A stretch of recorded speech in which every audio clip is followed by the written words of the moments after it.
Galatians 2. Paul accepted by the apostles. Then, after 14 years, I went up again to Jerusalem, this time with Barnabas. I took Titus along also. I went in response to a revelation, and, meeting privately with those esteemed as leaders, I presented to them the gospel I preach amongst the Gentiles. I wanted to be sure I was not running, and had not been running my race in vain. Yet not even Titus, who was with me, was compelled to be circumcised, even though he was a Greek. This matter arose because some false believers had infiltrated our ranks to spy on the freedom we have in Christ Jesus, and to make us slaves.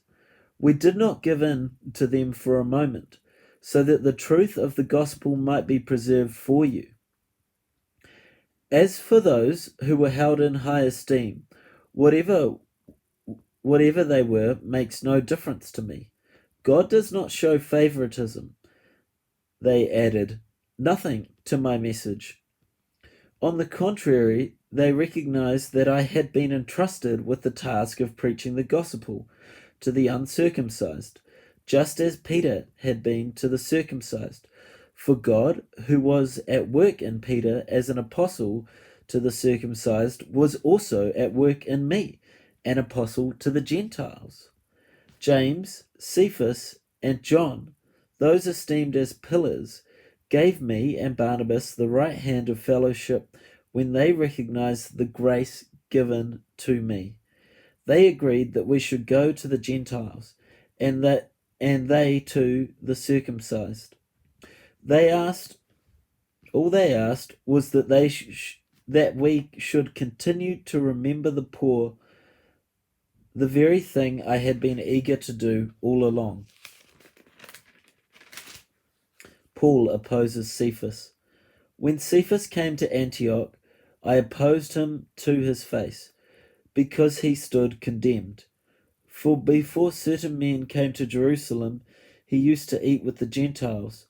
But when they arrived, he began to draw back and separated himself from the Gentiles, because he was afraid of those who belonged to the circumcision group.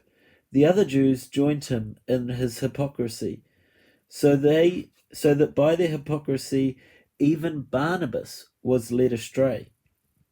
When I saw that they were not acting in line with the truth of the gospel, I said to Cephas in front of them all, "You are a Jew, yet you live like a Gentile and not like a Jew.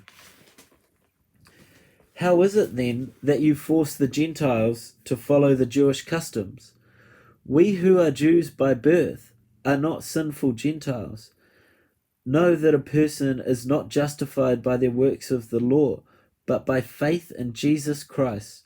So we too have put our faith in Jesus Christ, that we may be justified by faith in Christ and not by the works of the law. Because by the works of the law no one will be justified. But if in seeking to be justified in Christ, we the Jews find ourselves among the sinners, doesn't that mean that Christ promotes sin? Absolutely not. If I rebuild what I destroyed, then I really would be a lawbreaker. Then I really would be a lawbreaker. For through the law I died to the law so that I might live for God. I have been crucified with Christ and no longer live, but Christ lives in me. The life I now live in the body, I live by faith in the Son of God, who loved me and gave himself for me.